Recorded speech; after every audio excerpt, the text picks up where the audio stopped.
Di tengah pulau Jawa yang subur, berdiri sebuah kerajaan besar bernama Pajajaran. Kerajaan ini dikenal sebagai pusat kebudayaan, ilmu pengetahuan, dan kekuatan militer. Dipimpin oleh seorang raja bijaksana bernama Prabu Siliwangi, Pajajaran menjadi simbol kejayaan dan kemakmuran. Prabu Siliwangi bukan hanya seorang pemimpin yang gagah berani, tetapi juga seorang yang arif dan dicintai rakyatnya. Prabu Siliwangi memiliki seorang permaisuri bernama Ratu Subang Larang, yang terkenal akan kecantikan dan kebijaksanaannya. Mereka dikaruniai 3 orang anak, Raden Walangsungsang, Rara Santang, dan Raja Sangara. Keluarga kerajaan ini hidup harmonis, meskipun di balik kemewahan istana, ada bayang-bayang tantangan yang harus mereka hadapi. Suatu hari, datanglah seorang pertapa misterius ke istana Pajajaran. Pertapa itu bernama Ki Ajar Windu Sakti, yang dikenal sebagai orang sakti dan bijaksana. Ia membawa pesan dari alam gaib bahwa kerajaan Pajajaran akan menghadapi ujian besar. Prabu Siliwangi, yang selalu terbuka terhadap nasihat, mendengarkan dengan seksama kata-kata Ki Ajar Windu Sakti. "Wahai Prabu Siliwangi," kata Ki Ajar Windu Sakti, "kerajaanmu akan menghadapi cobaan yang berat. Namun, jika engkau dan keturunanmu tetap setia pada nilai-nilai kebenaran dan keadilan, Pajajaran akan selamat." Prabu Siliwangi mengangguk hikmat, meskipun hatinya dipenuhi kecemasan. Tidak lama setelah kepergian Ki Ajar Windu Sakti, bencana mulai melanda Pajajaran. Musim kemarau panjang datang, menyebabkan gagal panen dan kelaparan di mana-mana. Rakyat mulai resah, dan beberapa wilayah memberontak. Prabu Siliwangi tahu bahwa ini adalah ujian yang harus dihadapinya. Dengan kebijaksanaannya, Prabu Siliwangi mengumpulkan para penasihat dan panglima perangnya. Ia memerintahkan agar cadangan makanan dibagikan kepada rakyat, sementara pasukan dikirim untuk memadamkan pemberontakan. Ratu Subang Larang juga turun tangan, mengunjungi desa-desa untuk memberikan semangat kepada rakyat. Di tengah kesulitan, Raden Walangsungsang, putra sulung Prabu Siliwangi, menunjukkan bakat kepemimpinannya. Ia memimpin pasukan dengan gagah berani dan berhasil memulihkan ketertiban di wilayah-wilayah yang memberontak. Rakyat mulai melihat harapan baru dalam diri sang pangeran muda. Namun, ujian tidak berhenti di situ. Sebuah kerajaan tetangga yang iri dengan kejayaan Pajajaran, bernama Kerajaan Galuh, mulai mengancam perbatasan. Mereka mengirim pasukan besar untuk menyerang Pajajaran. Prabu Siliwangi tahu bahwa perang tidak bisa dihindari. Pertempuran sengit pun terjadi di perbatasan. Raden Walangsungsang dan Raja Sangara memimpin pasukan Pajajaran dengan gagah berani. Meskipun jumlah pasukan musuh lebih banyak, semangat juang pasukan Pajajaran tidak bisa dipatahkan. Pertempuran berlangsung selama berhari-hari, dengan korban berjatuhan di kedua belah pihak.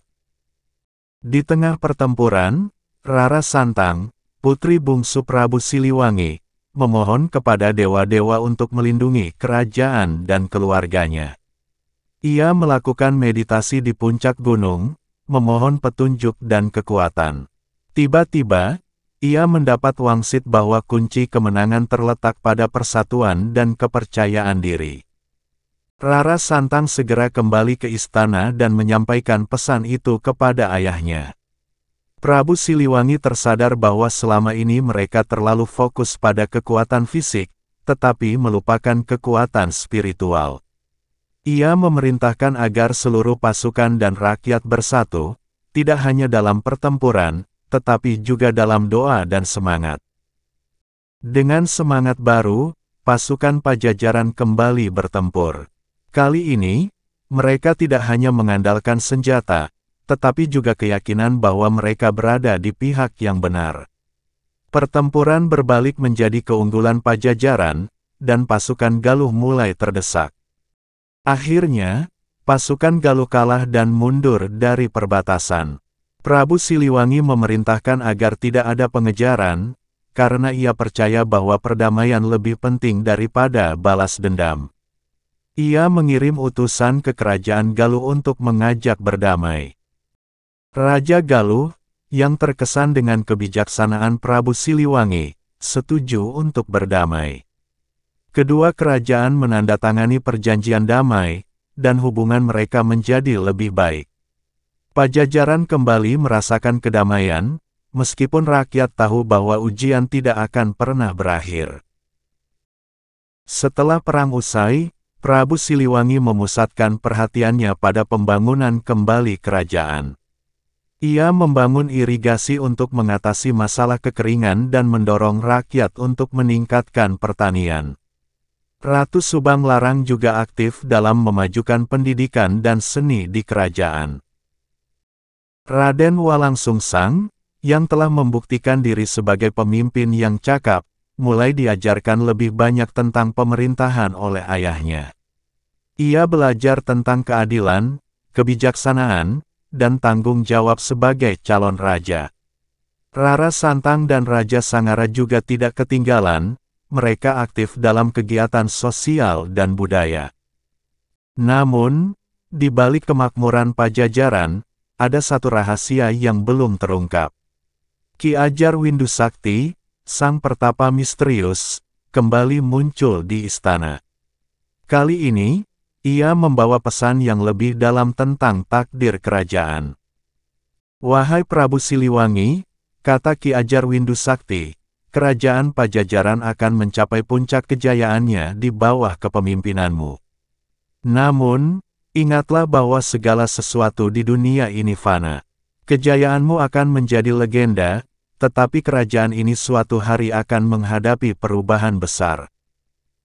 Prabu Siliwangi merenungkan kata-kata itu. Ia tahu bahwa tidak ada yang abadi di dunia ini, tetapi ia bertekad untuk memastikan bahwa warisannya akan dikenang selamanya. Ia mulai menuliskan ajaran-ajaran dan kebijaksanaannya dalam sebuah kitab, yang kelak menjadi pedoman bagi generasi penerus. Tahun-tahun berlalu, Pajajaran semakin makmur dan damai. Prabu Siliwangi menjadi simbol kebijaksanaan dan keadilan, tidak hanya bagi rakyatnya, tetapi juga bagi kerajaan-kerajaan tetangga. Namun, ia tahu bahwa suatu hari, takdir akan memanggilnya. Pada suatu malam, Prabu Siliwangi bermimpi tentang sebuah hutan lebat yang penuh dengan cahaya. Ia merasa bahwa itu adalah pertanda bahwa waktunya telah hampir tiba. Ia memanggil ketiga anaknya dan memberikan pesan terakhir. "Anak-anakku," kata Prabu Siliwangi, "kalian adalah penerus kerajaan ini. Jaga selalu nilai-nilai kebenaran, keadilan, dan persatuan. Ingatlah bahwa kekuatan sejati terletak pada kebijaksanaan dan kasih sayang, bukan pada kekerasan." Setelah memberikan pesan terakhir, Prabu Siliwangi menghembuskan napas terakhirnya. Seluruh kerajaan berduka, tetapi mereka tahu bahwa warisannya akan hidup selamanya. Raden Walang Sungsang naik tahta sebagai raja baru, dengan Rara Santang dan Raja Sangara sebagai penasihatnya. Di bawah kepemimpinan Raden Walang Sungsang, Pajajaran terus berkembang. Ia mengikuti jejak ayahnya, memimpin dengan kebijaksanaan dan keadilan. Rakyat hidup makmur, dan kerajaan menjadi pusat kebudayaan dan ilmu pengetahuan. Namun, seperti yang diramalkan oleh Ki Ajar Windu Sakti, perubahan besar akhirnya datang. Pengaruh agama baru mulai masuk ke wilayah Pajajaran, membawa perubahan dalam tatanan sosial dan budaya. Raden Walang Sungsang dan saudara-saudaranya harus menghadapi tantangan baru ini dengan bijaksana. Rara Santang, yang selalu tertarik pada spiritualitas, memutuskan untuk mempelajari agama baru tersebut. Ia percaya bahwa kebenaran bisa ditemukan dalam berbagai bentuk. Raden Walang Sungsang, meskipun awalnya ragu, akhirnya mendukung keputusan adiknya. Perubahan ini tidak mudah bagi rakyat Pajajaran. Beberapa menerima dengan terbuka, sementara yang lain menolak. Namun, berkat kepemimpinan Raden Walang Sungsang yang bijaksana, kerajaan tetap stabil. Ia berhasil menyeimbangkan tradisi lama dengan perubahan baru. Tahun-tahun berlalu, dan Pajajaran terus beradaptasi dengan perubahan zaman. Meskipun kerajaan ini akhirnya mengalami kemunduran, legenda tentang kejayaannya tetap hidup. Prabu Siliwangi dan keluarganya dikenang sebagai simbol kebijaksanaan, keberanian, dan keadilan. Hingga kini, cerita tentang kerajaan Pajajaran masih diceritakan dari generasi ke generasi. Ia menjadi bagian dari sejarah dan budaya yang kaya, menginspirasi banyak orang untuk selalu menjaga nilai-nilai luhur dalam menghadapi perubahan zaman. Legenda kerajaan Pajajaran tetap hidup, tidak hanya sebagai kisah masa lalu, tetapi juga sebagai pelajaran berharga bagi masa depan, mengingatkan kita akan pentingnya kebijaksanaan, persatuan, dan keadilan dalam menghadapi segala tantangan.